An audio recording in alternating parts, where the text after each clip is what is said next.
Presentamos a la ponente, la licenciada Nereida González Zambrano, representante de la Escuela Normal Superior de Cartagena de Indias, con su ponencia Metodologías y estrategias de la enseñanza en la primera y segunda infancia.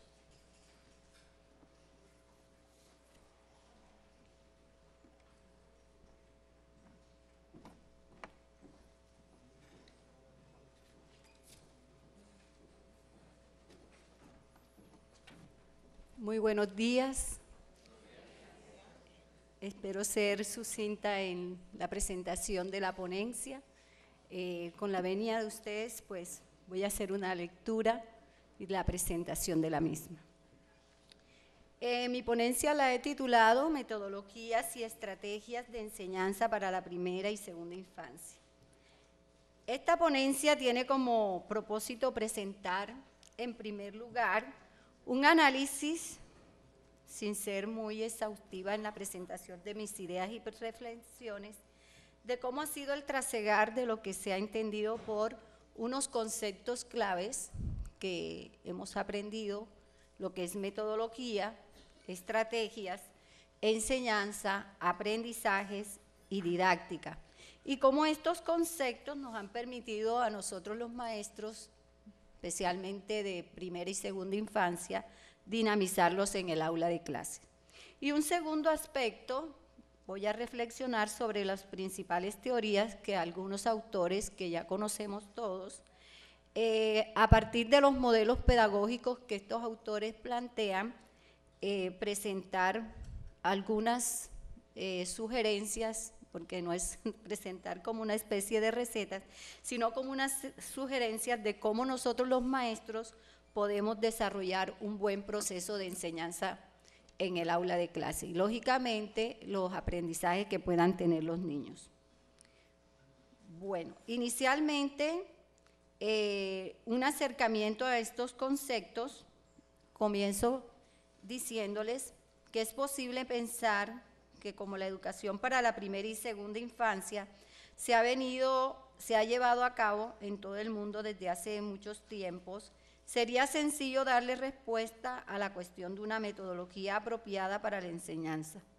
Pero infortunadamente esto no es así. Existen varios motivos. Primeramente porque el análisis teórico y conceptual acerca del concepto metodología planteado por muchos autores no permiten establecer una clara distinción, pues más bien algunos lo asemejan con conceptos como técnica, táctica y destreza. Las dos primeras, por ejemplo, técnica y táctica, hacen referencia a actividades conscientes y orientadas a un fin, mientras que la última, es decir, las destrezas, solo implican acción. Entre otros términos, las estrategias y las tácticas incluyen motivos, planes, decisiones que acaban exigiendo destrezas. Otros autores relacionan el concepto con la forma de enseñar, otros lo utilizan en el sentido del discurso sobre o sobre el estado de. Con base en estas consideraciones, se puede afirmar que mientras las estrategias de aprendizaje se constituyen en actividades conscientes e intencionales que guían las acciones a seguir para alcanzar determinadas metas de aprendizaje, las estrategias de enseñanza se refieren a los procedimientos o recursos utilizados por el maestro para promover en sus estudiantes un aprendizaje significativo.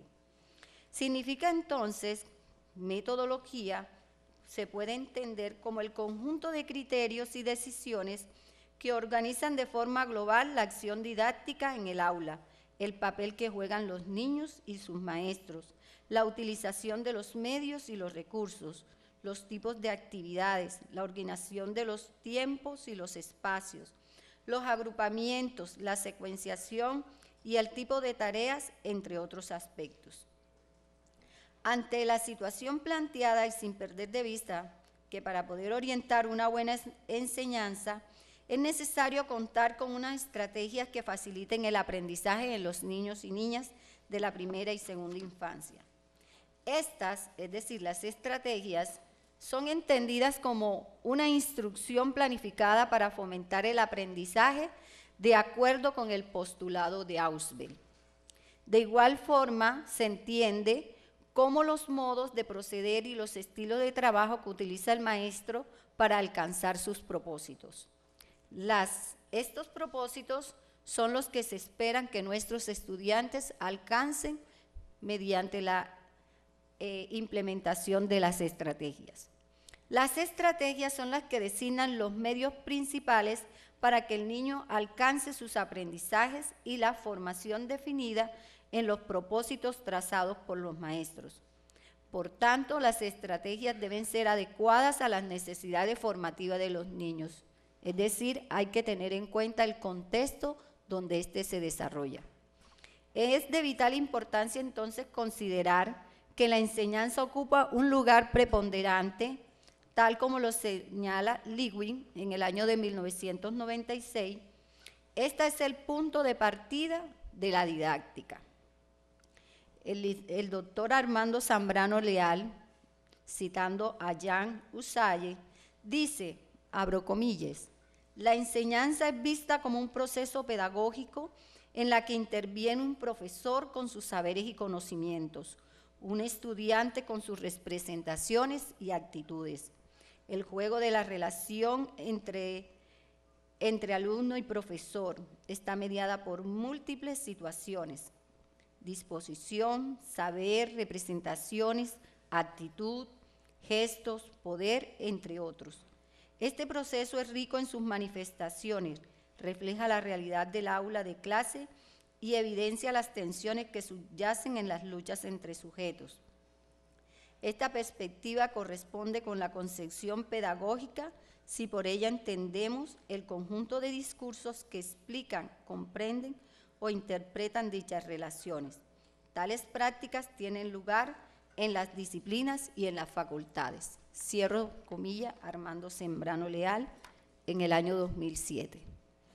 Sobre la base de lo considerado hasta aquí, es importante presentar entonces un acercamiento a la relación que se puede establecer entre aprendizaje, enseñanza y didáctica. Partiendo del concepto aprendizaje, hago mención al biólogo y epistemólogo Jean Piaget, quien se dedicó al estudio de la génesis del pensamiento, especialmente en los niños. En su obra maestra Epistemología Genética, en ella destaca que el aprendizaje es un proceso de construcción interno, activo e individual. En sus investigaciones destaca que el aprendizaje se refiere a la adquisición de habilidades, datos específicos y memorización de información. El aprendizaje, según este autor, solo se produce cuando el niño posee mecanismos generales con los que se puede asimilar la información contenida en dicho aprendizaje. Aquí la inteligencia es el instrumento principal del aprendizaje. Para Piaget, aprendizaje es, en definitiva, un proceso continuo de equilibración, es decir, de adaptación, asimilación y acomodación, que se produce entre el sujeto cognoscente y el objeto por conocer. Ahora bien, a la vez que se desarrollaron los estudios piagetianos, se empezaron a dar a conocer en el mundo los estudios realizados por la escuela rusa, especialmente los de Lev Vygotsky, autor que se dedicó a estudiar el impacto del medio y de las personas que rodean al niño en su proceso de aprendizaje.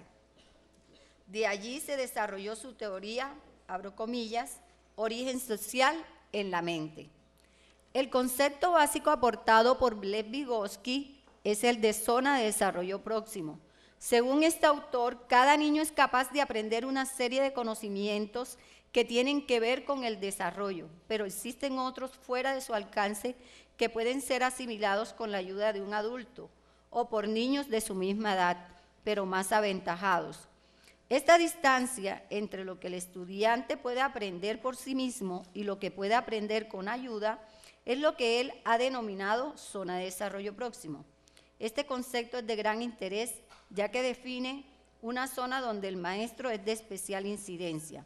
En este sentido, La teoría de Vygotsky concede al maestro un papel esencial al considerarlo como el facilitador del desarrollo de las estructuras mentales de los niños y las niñas, para que sean capaces de construir aprendizajes más complejos.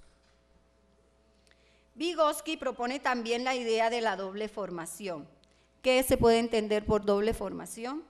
Es la que se considera o la que considera que el aprendizaje siempre comienza siendo objeto de intercambio social, es decir, comienza siendo interpersonal para a continuación internacionalizarse o hacerse intrapersonal. Al defender que toda función continua aparece primero en el plano interpersonal y posteriormente se reconstruye en el plano intrapersonal. Es decir, se aprende en interacción con los demás y se produce el desarrollo cuando internamente se controla el proceso integrando las nuevas competencias a las estructuras cognitivas. La diferencia entre los aportes de Piaget y Vygotsky consisten en que este autor le pone mayor énfasis a la influencia del aprendizaje en el desarrollo del niño. Para Vygotsky, el aprendizaje contribuye al desarrollo. A partir de esta consideración, le asigna al maestro y a la escuela un papel relevante al conceder a la acción didáctica la posibilidad de influir en el mayor desarrollo cognitivo del estudiante. Por otra parte, David Ausubel acuña el concepto de aprendizaje significativo para establecer una diferenciación entre el aprendizaje repetitivo o memorístico. Señala el papel que juegan los conocimientos previos del niño en la adquisición de nuevas informaciones. Ausubel coincide con Piaget en la necesidad de conocer los esquemas de los niños, pero no comparte con él la importancia de la actividad y la autonomía. Rechaza también las ideas sobre los estadios piagetianos ligados al desarrollo como limitantes del aprendizaje y considera que lo que realmente lo condiciona, es la cantidad y calidad de los conceptos relevantes y las estructuras proposicionales que posee el estudiante. Por otra parte, Zambrano Leal plantea que, abro comillas, todo aprendizaje es una experiencia de formación, pues modifica las capacidades de pensar, actuar y sentir de un individuo. Asimismo, el aprendizaje es la materialidad de la formación, pues evidencia energéticamente la experiencia de un individuo respecto de los saberes y de los conocimientos. Cierro comillas. Que para el caso que nos ocupa hoy en este congreso vienen a ser los niños y las niñas de la primera y segunda infancia. Ahora bien, siguiendo la ruta de estos conceptos aparece el de didáctica, el cual es propuesto para la discusión también de este congreso. Hablar de didáctica implica adentrarnos en el pensamiento de Michel Berret. Sin embargo, puedo decir que para este pensador especialista en el área de la sociología, ha definido la didáctica como, abro comillas, la transmisión de aquellos que saben a aquellos que no saben, de aquellos que han aprendido a aquellos que aprenden. Cierro comillas, Berret, 1975. Este autor se planteó diferentes preguntas, especialmente aquella que apunta por qué tipo de saber debe ser transmitido. Afirma que no se puede enseñar un objeto sin transformarlo, es decir, sin transformación. Toda práctica de enseñanza de un objeto presupone, en efecto, la transformación previa de su objeto en objeto de enseñanza. La transmisión del saber debe autonomizarse con relación a la producción y la elaboración del saber. En este trabajo de separación y de transposición se instituye necesariamente una distancia entre la práctica de enseñanza, la práctica en la que el saber es enseñado, es decir, la práctica de transmisión y la práctica de invención. Esta transposición implica no solamente un trabajo de separación y de transformación, sino también de selección. La transmisión didáctica va en efecto a privilegiar el logro, la continuidad y la síntesis. Zambrano Leal, en su texto Los hilos de la palabra, pedagogía y didáctica, afirma que la didáctica nació con el despertar de la enseñanza de los saberes en el campo de la escuela primaria. Los aprendizajes y los dispositivos de enseñanza en el aula se han convertido en la gran preocupación de la didáctica, en su universalidad. Es una disciplina científica cuyo objeto es la génesis, circulación y apropiación del saber y de sus condiciones de enseñanza y aprendizaje. Esta definición aparece como el resultado de la comprensión que sobre la historia de la didáctica que se ha realizado, especialmente siguiendo su surgimiento en la cultura pedagógica francesa. En segundo lugar, la didáctica es productora de unos conceptos los cuales le sirven para explicar los procesos de enseñanza y aprendizaje. En su conjunto, los aportes de la psicología, especialmente los aportes de Piaget, juegan un papel importante en la constitución de dichos conceptos. Voy a dejar allí para poderles regalar aquellas estrategias que realmente nos interesan a algunos, partiendo de los diferentes modelos pedagógicos por lo que el sistema o en educación hemos tenido. Inicialmente parto del enfoque conductista, cuyos autores son Skinner, Pavlov, Watson y Thorndike. Las estrategias de enseñanza de este enfoque se han limitado única y exclusivamente a los estímulos y respuestas y cómo el comportamiento de los niños pueden ser observables, medibles y cuantificables. Realmente, como ejemplo, puedo presentar las caritas felices que muchas de nosotras las maestras a veces le ponemos a los niños en los cuadernos. Esas caritas felices estimulan es eso, simplemente la repetición. Entonces no estamos propiciando que los niños realmente sean autónomos en sus procesos de aprendizaje.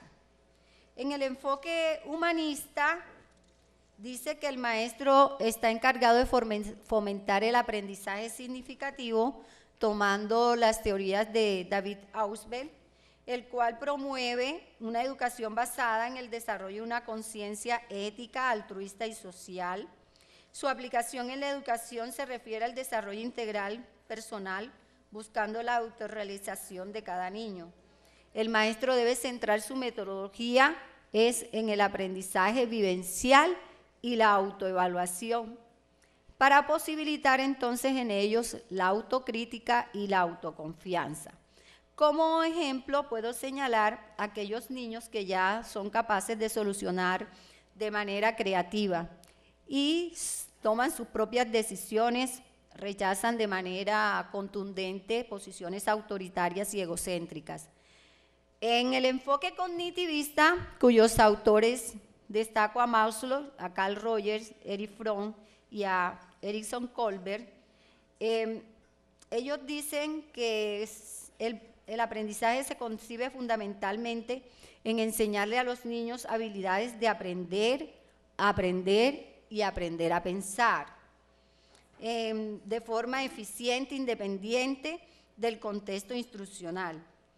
Como ejemplo, puedo mostrar aquellos niños que han desarrollado altos niveles de creatividad, buenos valores humanos, espíritu cooperativo.